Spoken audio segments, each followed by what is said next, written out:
Alright, so this is going to be my NBA Finals Game 3 recap. Let's get started. Starting off, Indiana Pacers ended up winning Game 3, 116-107. They had their best offensive performance as far as points go, and their best defensive performance again as far as points go. So, the highest scoring game and their lowest scoring defensive game. Those are obviously very good signs for Indiana. One thing I do want to talk about, I'm going to talk about a lot of things, but the main thing here, Indiana won this game despite shooting only 33% from 3. Any game in this playoffs, I've talked about it in every video, they have to have at least 36% shooting to win the game. Anytime they've shot under that, they have lost. Anytime they shot over that, they have won.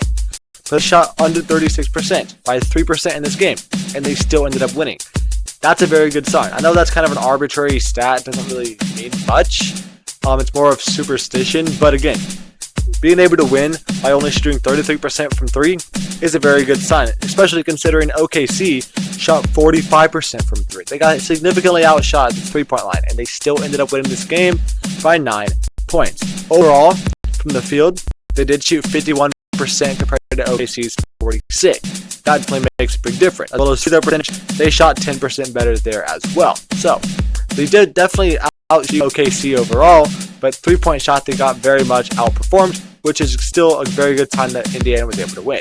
Looking at some of these other team stats here, turnover battle, OKC had 17 to Indiana's 13, so not really a big gap there. But one thing that is a very big gap defensively, Indiana had 13 steals to OKC's 6, and Indiana had 11 blocks to OKC's 4. TJ McConnell himself had 5 steals to OKC's 6, and that's in only 15 minutes that he played. Miles Turner had 5 blocks, more than the entire OKC roster by himself. So those two guys specifically had more steals and blocks combined than the entire Oklahoma City Thunder roster. That is insane to think about. Those two guys were amazing defensively in this game and very much very big impact players. Okay, some more team stats to think about here. Second chance points. So OKC won the offensive rebound battle 9-7. With their 9 offensive rebounds, they only had 7 second chance points.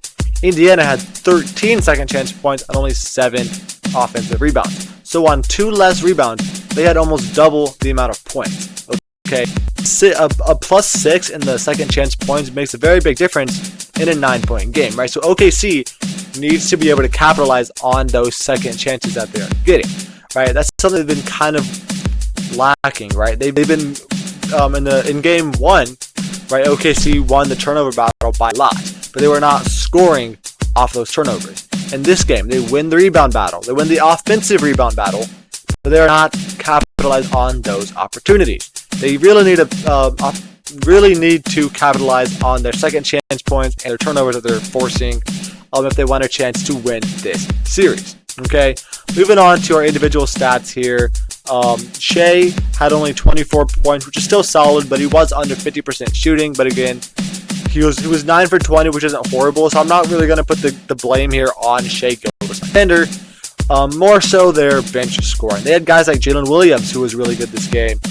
9 of 18 from the field. Chet Holmgren had 20 points, but he was only 6 of 15 and 0 for 6 from 3. Not ideal from him, but he did have a really solid game.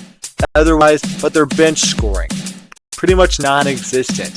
They had 18 total bench points. Alex Caruso in 32 minutes had 8 points. Isaiah Hartenstein had 4 points. Isaiah Joe had 6 points in 4 minutes. He was pretty good in a bit, but they really only played a 7-man rotation, and their 2 bench guys combined for 12 total points. Right? Not exactly ideal, especially considering Indiana had a guy named Benedict Mathurin who had 27 points off the bench in 22 minutes.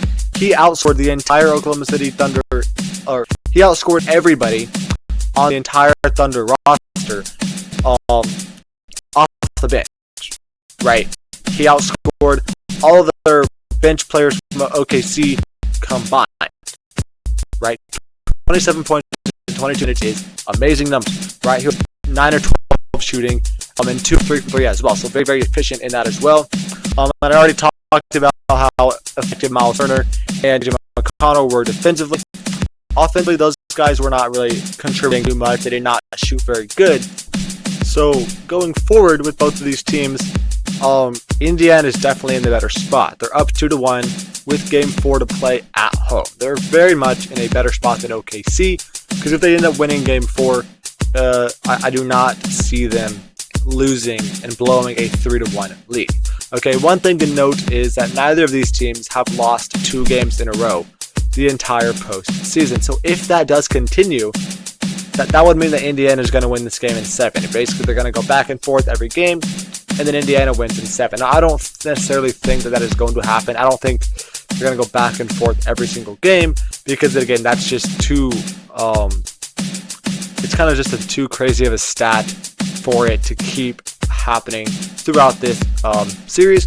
I would expect one of these teams to lose 2 games in a row. Now, whether that's Indiana winning Game 4 here, or OKC winning Game 4 and then Game 5, right? I don't really know how it's going to work out, but I would definitely put money on one of these 2 teams losing 2 games in a row before I put money on them just continuing to go back and forth every single game until Indiana wins in Game 7. So if I had to make a prediction as far as who wins this series, currently I'm going to definitely lean Indiana in 7. I do think this series is going to go 7 games no matter what. Okay, both teams are still very much alive, right? Indiana very much could win in 6. They could win in 5. Obviously, it's possible. Thunder could still win in 6. My prediction there, my original prediction, could still hold true. But I don't foresee them winning 3 straight games right now, especially with how good Indiana has been performing. So, again, my current prediction is probably Indiana in 7. Again, I think it's going to be a 7-game series no matter what at this point. But obviously, that could change depending on what happens in Game 4. But main things for both these teams going forward. For Indiana, they need to continue to have good bench scoring. It doesn't always have to be Bennedict Mathurin. They can have other guys step up. But if Bennedict Mathurin is going to step up, that's fine, right? As long as they get some good bench scoring consistently, looks like they're going to be in very good position to win this series. OKC, I mean, they're going to need more bench scoring than they got in this game. Also, I would like for them to go back and start Isaiah Hartenstein, because they were starting Isaiah Hartenstein over Cason Wallace all season, all postseason, and it was working just fine. Again, I don't necessarily understand the reasoning for changing that up, and it hasn't necessarily been working for them so far in this series. So it could be a simple fix of putting Hartenstein back in that starting lineup, and that could very much change the way things go for OKC.